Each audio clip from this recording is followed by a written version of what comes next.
તો મિત્રો મેં નીકળી ગયો ઓફિસ જવા માટે મારા ઘરેથી અને જેવો જ હું ઘરની બહાર નીકળ્યો અને તરસાલી પહોંચ્યો એવામાં જ ચિરાગ બાબા મળ્યા અને એમની છોકરી મળી.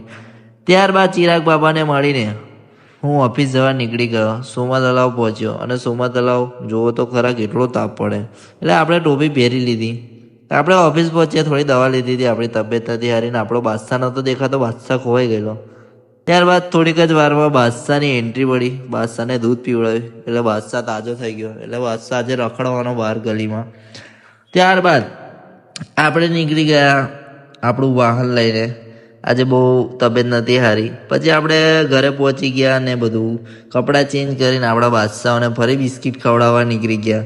દુકાનેથી બિસ્કિટ લીધા અને પછી મારા બીજા બાદશાહોને અલગ અલગ, એક કાળિયાને બિસ્કિટ ખવડાવ્યું, એક ધોરિયાને બિસ્કિટ ખવડાવ્યું, પછી એક ધોરિયો કાર્ય, બંને ભેગાને બિસ્કિટ ખવડાવ્યું. બિસ્કિટ ખવડાવ્યા બાદ આપણે નીકળી ગયા જીમ માટે. તો આજે આપણે વ્હાઇટ કલરની ટી શર્ટ પહેરી હતી જે બિલકુલ સારી લાગે છે આપણા પર. તો આપણે વિચારતા જતા હતા કે આજે જીમમાં શું કરીશ. પછી આપણે પહોંચી ગયા શાક માર્કેટ. પણ શાક માર્કેટનો માહોલ બહુ ગરમ હતો એટલે આપણે ધીમે ધીમે ગાડી જવા દીધી આપણા જીમ આગળ. આપણે પહોંચી ગયા જીમમાં. જોઈ શકો છો આપણે ટોપી પહેરી લીધી હતી, કેમ કે આપણે રોમન રેન્સ જેવા નહીં દેખાતા એટલે આપણે ટોપી પહેરી લીધી.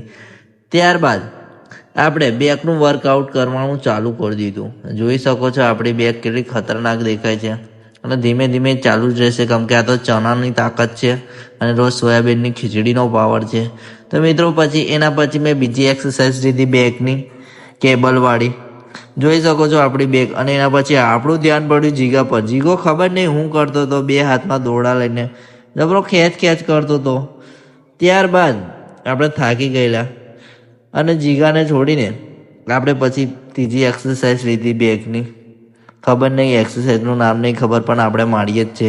એક્સરસાઇઝ ભલે ગમે તેવી મારીએ પણ બેક પર અસર આવવો જોઈએ. અને ત્યારબાદ આપણે ચોથી એક્સરસાઇઝ લીધી બેકની. જોઈ શકો છો આપણા કટ્સ કેવા દેખાય છે. આ હજુ આ પ્રોટીન નહીં ખાતા પણ ધીમે ધીમે ચાલ્યા કરે. ત્યારબાદ આપણે ડમ્બલ્સ ઉઠાવ્યા અને બાયસેપ મારવાનું ચાલુ કર્યું. જેવા બાયસેપ મારે એવા આપણા પરસેવા છૂટી ગયા ભાઈ, અને આપણું મોઢું લાલ થઈ ગયું.